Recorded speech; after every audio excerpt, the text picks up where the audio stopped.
24 ঘন্টার ব্যাপারে স্বাগত। আমরা এই মুহূর্তে উত্তর 24 পরগনার নৈহাটি। আগামী 12ই ফেব্রুয়ারি ঠিক বিকেল 5টায় নৈহাটি ঐক্যতান মঞ্চে সোহাগ ক্রিয়েশনের 3য় বর্ষের সাংস্কৃতিক অনুষ্ঠান অনুষ্ঠিত হতে চলেছে। সঙ্গীত পরিবেশন করতে আসছেন প্রখ্যাত সঙ্গীত শিল্পী জয়তী চক্রবর্তী, ঋষি পান্ডা এবং বাচিক শিল্পী মুনমুন মুখোপাধ্যায়। অনুষ্ঠান নিয়ে বিস্তারিত কথা বললাম সোহাগ ক্রিয়েশনের কর্ণধার, গীতিকার ও সুরকার অরিন্দম চক্রবর্তীর সাথে। কি জানালেন আমাদেরকে, আসুন শুনে নি। আর অরিন্দম দা, প্রথমে 24 ঘন্টার স্বাগত জানাবো। আমি সবাইকে আপনাদের স্বাগত জানাই। আমার এই অনুষ্ঠানের জন্য আপনারা মানে সর্বতভাবে যাতে অনুষ্ঠানটা সফল হয় আপনারা সবাই মিলে চেষ্টা করছেন, কিন্তু আজকের দিনটা আমার কাছে একটা দুঃখের দিন। কারণ আজকে আমাদের এখানকার নৈহাটির একজন নামকরা বাচিক শিল্পী এবং সঞ্চালিকা শ্রীমতী জয়শ্রী দে সরকার, উনি অকালেই প্রায় চলে গেলেন। এটা একটা শূন্যতা। আমি সোহাগ ক্রিয়েশনসের পক্ষ থেকে এবং আমার পক্ষ থেকে তার আত্মার শান্তি কামনা করি এবং তিনি যেখানেই থাকুন যেন ভালো থাকেন। দাদা, যেরকম একাধারে এই অনুষ্ঠানের সম্মুখেই একাধারে জয়শ্রীর কথা আপনি বললেন, বাচিক শিল্পী, আবার একাধারে আপনার পিতা তিনিও চলে গেলেন, সেখানে কতটা হ্যাঁ, ব্যাপার হচ্ছে এই যে সোহাগ ক্রিয়েশনস, এটা 2010 সালে আমার বাবার হাতে তৈরি করা। আমার বাবা জ্যোতির্ময় চক্রবর্তী, উনি এই গত 2রা অক্টোবর 2025 বিয়ার সিং হসপিটালে উনি ডায়ালিসিস চলাকালীনই উনি মারা গেলেন, আমাদের ছেড়ে গেলেন। কিন্তু এটা আমার খুবই দুঃখের বিষয়। তখন ভাবছিলাম যে অনুষ্ঠানটা করব কি করে, কারণ অক্টোবর মাসে যদি এরকম বড় একটা ডিজাস্টার হয় কিছু, তো সেক্ষেত্রে এই অনুষ্ঠানটাকে একটা কমপ্লিট করা একটা বড় ব্যাপার ছিল। আমি খুব মানসিকভাবে ভেঙে পড়েছিলাম। আমি তার বড় সন্তান এবং প্রচুর পরিশ্রম করে 1 মাস ধরে হসপিটালে আমি চেষ্টা করেছি যাতে কিনা তাকে ফিরিয়ে আনতে পারি। ঈশ্বর তার ইচ্ছার উপরে তো সব কিছু হয় আমাদের। তো সুতরাং উনি ওনার কাছে নিয়ে নিয়েছেন। বাবা অত্যন্ত গুণী একজন শিল্পী ছিলেন এবং উনি ইলেকট্রিক গিটার বাজাতেন, রেলে চাকরি করতেন, কিন্তু ওনার বাবা বটুক নন্দীর ছাত্র ছিলেন এবং খুব ভালো মানুষ ছিলেন, খুব ভালো মনের মানুষ ছিলেন। তো এই যে এবার ভেবেছিলাম বাবাকে নিয়ে গিয়ে একদম সামনে বসিয়ে দেবো, বাবা অনুষ্ঠান দেখবে, আনন্দ পাবে। সেটা হলো না। হ্যাঁ, 89 বছর বয়স, সেই মানুষটা বসে, এবং তাকে দেখলে কেউ মনে করবে না সে 89 বছর বয়স। সে 60 বছরের মানে বয়সের সমান মানুষের মতো মানসিকতা তার। বাচ্চাদের সঙ্গে মিশতে পারেন, গল্প গুজব, মানে মানুষের সঙ্গে হাসি ঠাট্টা সময় কাটানো। তো সেটা বাবাকে খুব মিস করছি, কিন্তু সময় থেমে থাকে না। একটা দায়বদ্ধতা থাকে, যারা নৈহাটির সাংস্কৃতিক সচেতন মানুষজন আছে তাদের কাছে এটা আমার কমিটমেন্ট। এটা আমাদের 3য় বর্ষ। এই 3য় বর্ষ ইষ্টি কুটুম যে শীর্ষক অনুষ্ঠান, সেই শীর্ষক অনুষ্ঠানে মানে সোহাগ ক্রিয়েশনসের এটা 3য় বার্ষিক অনুষ্ঠান, যার নাম ইষ্টি কুটুম। তো সেই জন্য আমাকে যখন আমি নেমে পড়েছি, জুলাই মাস থেকে এর প্রিপারেশান শুরু হয়ে গেছে। তো আমাকে তো কাজটা যেভাবেই হোক, বাবা যে মনে করুন সেই রিলে রেসের মতো ব্যাটনটা দিয়ে যায় কারুর হাতে, তো সেটা এখন আমার হাতে বাবা দিয়ে গেলেন হয়তো। এই মানসিকতা নিয়েই আমি অনুষ্ঠানটা কন্টিনিউ করে গেছি, চেষ্টা করে যাচ্ছি কমপ্লিট করার। দেখুন, নৈহাটি উৎসব একটা নৈহাটির একটা কি বলবো, মানুষদের কাছে একটা বড় পাওনা। হ্যাঁ, এবং এটা দেখতে সবাই আসেন, ভিড় করেন, একটা কম্প্যাক্ট একটা ব্যাপার। তো সেই অনুষ্ঠানে ওখানে জয়তী চক্রবর্তী এসেছিলেন, প্রত্যুষ বন্দ্যোপাধ্যায় ছিলেন। ওটা একটা আলাদা থিম ছিল, সেই থিমের উপর একটা অনুষ্ঠান ছিল। তো আমার মনে হয় না যে খুব একটা বড় কিছু প্রভাব এই অনুষ্ঠানটার ওপরে জয়তী, এখানে যেমন বাঁধা ধরা গান ছিল এর মধ্যে, যে এই গানগুলো ওই শীর্ষক যে অনুষ্ঠান,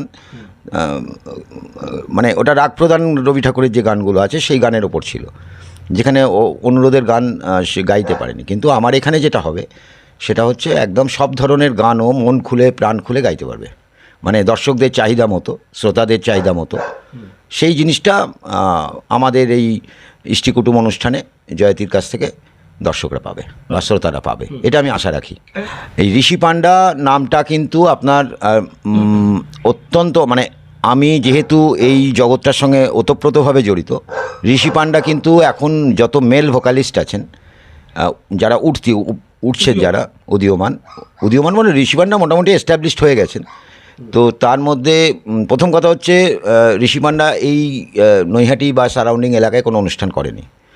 এবং ঋষি পান্ডার প্রচুর পরিমাণে তার ফ্যান্স অ্যান্ড ফলোয়ার্স আছে এবং অত্যন্ত সুন্দর এবং সব ধরনের গান ঋষি পান্ডা গায়।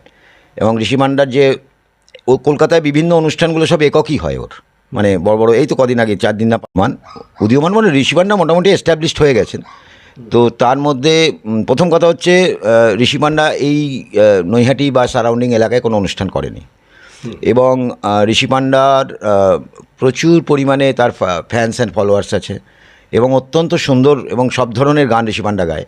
এবং ঋষি পান্ডার যে ও কলকাতায় বিভিন্ন অনুষ্ঠানগুলো সব এককই হয় ওর, মানে বড় বড়, এই তো কদিন আগে 4 দিন না 5 দিন আগে কলকাতায় ছিল, ম্যাডক স্কোয়ারে ছিল একটা অনুষ্ঠানের মধ্যে।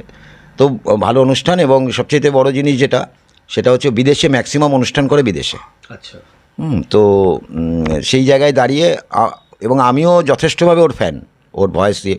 এবং সবাই, আপনি যে সেদিনকে দেখতে পাবেন অনুষ্ঠানের দিন, যে মানুষজনকে ও কীভাবে একদম মানে একদম একটা নেশার মধ্যে রেখে দিতে পারে। কারণ লোকগান ভালো গায়, ওর সবচাইতে বড় প্লাস পয়েন্ট যেটা, ম্যাক্সিমাম লোকগান গায়। তারপর নিজের গান তো আছে, অরিজিনাল সং যেগুলো আছে, তার সাথে বিভিন্ন আর্টিস্টের গানও ও গায়, মানে মানুষ শুনে খুব শান্তি পাবে, এটা একটা বড় জিনিস। আর তার সাথে মুনমুন মুখোপাধ্যায় একটা মানে বিরাট নাম। গত বছর তো মুনমুন মুখোপাধ্যায় ছিল, তা থেকে দর্শক আসন কোথাও খামতি হবে না? না, গত বছর মুনমুন মুখোপাধ্যায় ছিল, সেটাও যেমন ঘটনা, তার সঙ্গে এই ঘটনাটাও ঘটনা। সেটা হচ্ছে যে এইবার যখন ঠিক করলাম অনুষ্ঠান করব, তার যে কোন আর্টিস্টকে নেওয়া যায়, তাতে আমার কাছে যে রিকোয়েস্টটা এসেছিল, ঋষি পান্ডার কথা তো মানুষজন যারা আমি আনবো বা কিছু সেভাবে কেউ রেকমেন্ড করার কিছু নেই, জয়তী চক্রবর্তী একটা নাম, কিন্তু মুনমুনের জন্য আমাকে প্রচুর মানুষ আমাকে অনুরোধ করেছে, রিকোয়েস্ট করেছে যে গত বছর থাকতে পারিনি, এই ছেলের পরীক্ষা ছিল বা বাইরে ছিলাম, ট্রিটমেন্টের জন্য বাইরে ছিলাম, এরকম বলেছেন অনেকে। দাদা এবার আবার যদি মুনমুনের কবিতা শুনতে পাই তাহলে খুব ভালো লাগবে। এবং মুনমুন মুখোপাধ্যায় একটা এত সুন্দর মানুষ, মানে আর ওর পাঠ মানে হচ্ছে একটা মানে কবিতাটাকে, ও তো কবিতা পাঠ বলে না, আবৃত্তি করা বলে, ও সেইভাবে ও এমন একটা জগতে মানুষকে নিয়ে চলে যায়, মানুষ হারিয়ে যায়, এরকম একটা ব্যাপার। তো তাই জন্য আমি মুনমুন মুখোপাধ্যায়কে এবছরও রাখতে বাধ্য। এটা কেবলমাত্র যারা শ্রোতা আছে, যারা গতবার শুনতে পায়নি, হ্যাঁ, এবং ওর কবিতা যতবার ওর আবৃত্তিকেও শুনবে ততবারই তার মনে হবে নতুনভাবে শুনছি। তো সুতরাং যতবার মানে আগের বার যারা শুনতে পাননি তাদের কাছে এটা একটা বড় পাওয়া, এবং আবার যারা শুনেছেন তাদের কাছেও পুনরায় আর একবার মুনমুনের কবিতা শোনা। মুনমুনের কবিতা শোনাটা এটা জানবেন একটা একটা একটা খুব মূল্যবান একটা এপিসোড, একটা মুনমুন বসে আমি লাইভ শুনছি মুনমুনের কবিতা, এটা একটা অ্যাচিভমেন্ট বলতে পারেন। হ্যাঁ, আমার শেষের দিকে গেলেও আমার 2-3টে কথা বলার আছে। সেটা হচ্ছে, প্রথম কথাটা বলি, এটা এই এত বড় একটা মাপের অনুষ্ঠান, আমার লোকবল খুবই কম, আমরা কয়েকজন মিলে অনুষ্ঠানটা করি। সেই জায়গায় দাঁড়িয়ে এই অনুষ্ঠান করতে গিয়ে আমার অনেক প্রতিবন্ধকতা পেতে হয়েছে আর কি। আমি জানি, আমি মানে ছোটোবেলা থেকে শুনে আসছি এটা শ্যামল মিত্রের নৈহাটি, এটা বঙ্কিমচন্দ্রের নৈহাটি, এই তো শুনে আসছি। তো বঙ্কিমচন্দ্র চট্টোপাধ্যায়ের এই বন্দে মাতরম, এই তো এই বছর তার সেন্টেনারি চলছে। তো সেই জায়গায় দাঁড়িয়ে যখন এই ফ্লেক্সগুলো বা এই হোর্ডিংগুলো টাঙানো হয়েছে, বহু মানুষকে দেখেছি ভালোবেসে মুখের ওপরে মোবাইল নাম্বার লিখে দিয়েছে, আর্টিস্টগুলো যেখানে ছবি রয়েছে, যেখানে এই ছবিটা মনে করুন, এই ছবিটার কপাল দিয়ে মুখ দিয়ে মনে করুন মোবাইল নাম্বার লেখা, কারোর এইখান দিয়ে লেখা। আচ্ছা আচ্ছা। আমি নিজে হাতে নেল পালিশ রিমুভার নিয়ে গিয়ে, টাওয়েল নিয়ে গিয়ে মুছে মুছে পরিষ্কার করেছি, ঠিক আছে, ব্লেড মেরে ফালা ফালা করে দিয়েছে, এমন হয়েছে। আচ্ছা। তো সেগুলো করা এবং প্রচুর খরচা, এগুলো আপনার একটা ফ্লেক্স ব্যানার এখন বড় যেগুলো আছে সেগুলো করতে প্রায় 2200-2400 টাকা খরচা, ছোটোগুলোতেও প্রায় 1500 টাকা মতো খরচা হয়। তো সেগুলো, এবং এই যে ফ্লেক্স এবং ব্যানার এগুলোকে আগলে রাখা, প্রায় দিন বেরিয়ে গিয়ে কোথায় কোথায় আছে সেগুলোকে খুঁজে বার করা, দেখা, এটা একটা বিরাট বড় চাপের ব্যাপার। এবং মানুষজন তো এখানকার মানুষজন সংস্কৃতি সচেতন মানুষজন, এখানে এই জিনিসটা আমার কাছে ঠিক মেলেনি, আমার কষ্ট পেয়েছি আমি, যে এখানে মানে টাকাটা একটা বড় কোনো ব্যাপার নয়, কিন্তু এই ধরনের মানসিকতাটা আমার ঠিক পছন্দ হয়নি। যে যারাই করুক, একটা অনুষ্ঠান করতে গিয়ে আজকে সোয়া ক্রিয়েশনস এই অনুষ্ঠান করছে, কালকে আর একটা কোনো সংস্থায় কোনো অনুষ্ঠান করতে পারে। তো আমাদের মনে হয় যেন সবসময় যারা অনুষ্ঠান করছে আর একটা সংস্থা যেন আর একটা সংস্থার দিকে সহযোগিতার হাত বাড়িয়ে দেয়। একদম। এটা যদি আমি গান ভালোবাসি, আমি যদি সুস্থ সংস্কৃতি সচেতন মানুষ হই, তাহলে আমি সবসময় করব কি চেষ্টা করব যে আর একটা কেউ যদি এরকম অনুষ্ঠান করে আমি তার পাশে গিয়ে দাঁড়ানোর চেষ্টা করব আমার সীমিত ক্ষমতার মধ্যে। বাট আমি কখনো এমন কিছু করব না যাতে কিনা সেই অনুষ্ঠানটার কোনো ক্ষতি হয়। একদম ঠিক। এটা গেল। আর দ্বিতীয় কথা হচ্ছে আপনার প্রশ্নটা ছিল হচ্ছে মানুষ কিভাবে প্রবেশ করতে পারে? হ্যাঁ, মানুষ কীভাবে প্রবেশ করতে পারবে। তো এবার আমাদের অনুষ্ঠান যেহেতু একটু বাজেট অনেক বেশি, প্রায় 4.5 লাখ থেকে 5 লাখ টাকা মতো বাজেট এই অনুষ্ঠানটা, এবং হল ভাড়াটারও অনেক বেড়ে গেছে। আগেরবার কম ছিল, এবারও অনেকগুলো টাকা বেড়েছে। প্রচারের খরচ বেড়েছে, ফ্লেক্সের খরচ বেড়েছে। আর্টিস্ট যারা আছেন তারা এই জয়তী চক্রবর্তী, ঋষি পান্ডা, মুনমুন, এইসব মিলিয়ে রেমুনারেশন খুব ভালো। আপনারাও খবর নিয়েও দেখতে পারবেন যে এরা কীরকম ধরনের। তার সঙ্গে আরও আনুষঙ্গিক প্রচুর খরচ থাকে। তো সেইটা দিয়ে একটা এরকম বাজেটের মতো দাঁড়ায়। তো গত বছর আমাদের 400 এবং মানে 500 টাকা ছিল হচ্ছে নিচটা, মানে গ্রাউন্ড ফ্লোর যেটাকে আমরা বলি রেয়ার স্টল, সেটা ছিল 500 টাকা করে। সেটা এবার 100 টাকা বাড়িয়ে নিচটা হচ্ছে 600 টাকা। আর যেটা গ্রাউন্ড মানে যেটা ব্যালকনি ওপরে ফার্স্ট ফ্লোর, সেটা আপনার গতবার 400 ছিল, এবার 500 টাকা করেছি। এটা করতে বাধ্য হয়েছি, কারণ নাহলে পরে অনুষ্ঠান করতে হলে ওই একবার এইবার তৃতীয় বছরের হয়ে থেমে যেতে হবে। কিন্তু আমাদের অনুষ্ঠানে সবাই যারা আসেন বা মানুষজন আসেন, যারা দেখতে আসেন, দেখার ভালোবাসা দিয়ে দেখেন, মন দিয়ে দেখেন, তারা কিন্তু আমাদের অনুষ্ঠানের কে খুব ভালোবাসেন এবং বলেন পরের বার আবার আসবে, এরকম যাওয়ার সময় বলে যান। আমি এইগুলো বাইরে দাঁড়িয়ে শুনি, আমি অনুষ্ঠান দেখি না সেই অর্থে যে মানুষ কি বলছে। সোয়া ক্রিয়েশনসের ব্যানারে অনুষ্ঠান মানে একটা ভালো একটা অনুষ্ঠান, তো এটাই একটা পাওয়া। আর এইভাবেই প্রবেশ মূল্য কোথায় কোথায় পাওয়া যেতে পারে? প্রবেশপত্র কোথায় কোথায় পাবে? হ্যাঁ, প্রবেশপত্র পাওয়া যাচ্ছে সরস্বতী বুক স্টল, মানে অসীম সরকার, রানাদা আছে ওখানে। 2 নম্বর আছে প্রিয় বুক স্টল আছে আমাদের এখানে, ওটা তো জর্জ রোডে। আর এটা হচ্ছে আপনার এই 1 নম্বর বিজয়নগরে প্রিয় বুক স্টল আছে, ওখানে তাবেদার দোকান, যেটা বইয়ের দোকান, ওইখানে পাওয়া যাচ্ছে। আর পাওয়া যাচ্ছে হচ্ছে আনন্দবাজারে রেল মাঠের ওখানে,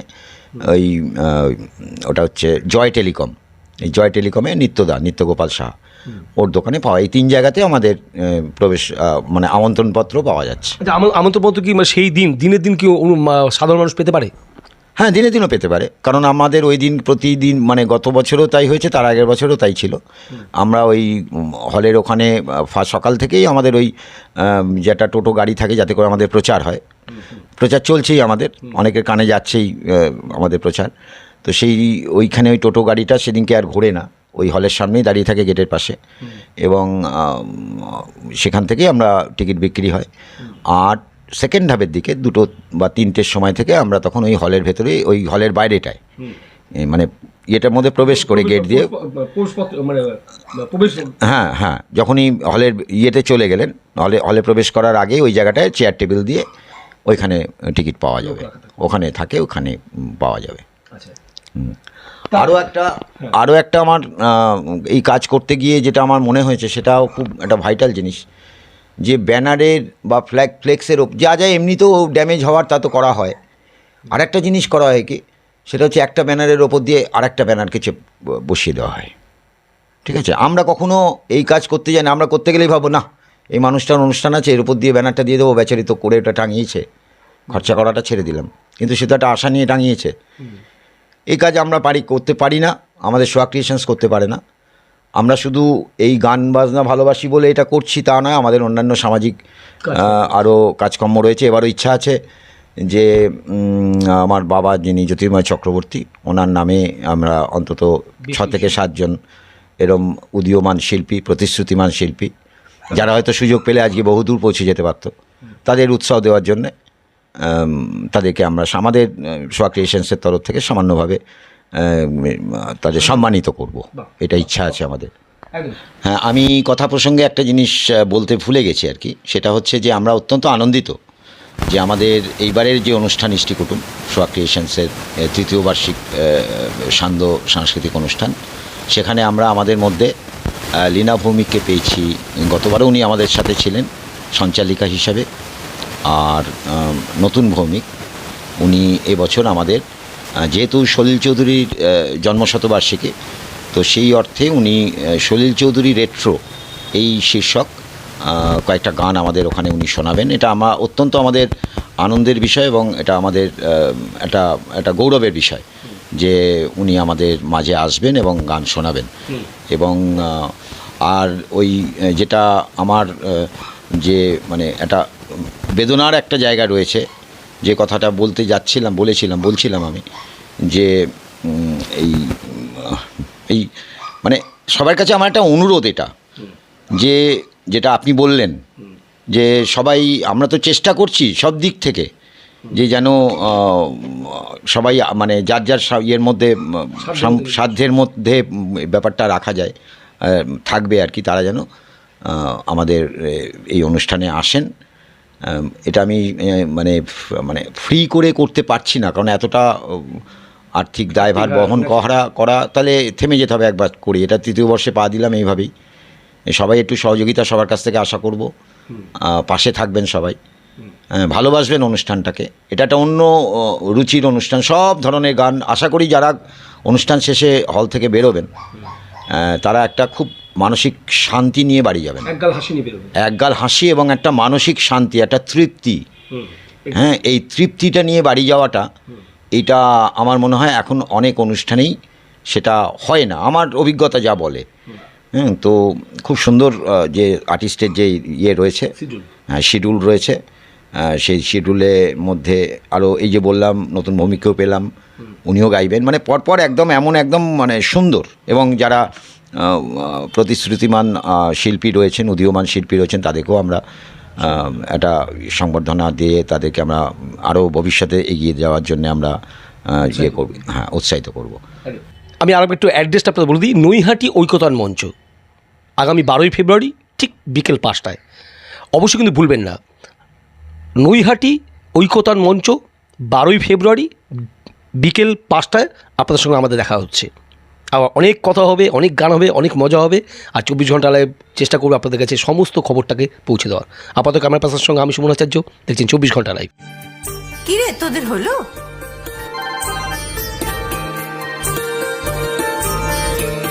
দিদি, বর এসেছে। পড়ে যাবি তো। আমার বিয়ে, আমার বেনারসি, একটা নতুন গল্প তার, মন ছুঁয়েছে মনের মানুষ, স্বপ্ন যে আজ রঙিন আরো। নতুন স্বপ্নে নতুন করে সেজো, বিমল শাড়ি সেন্টার, কাঁচরাপাড়া।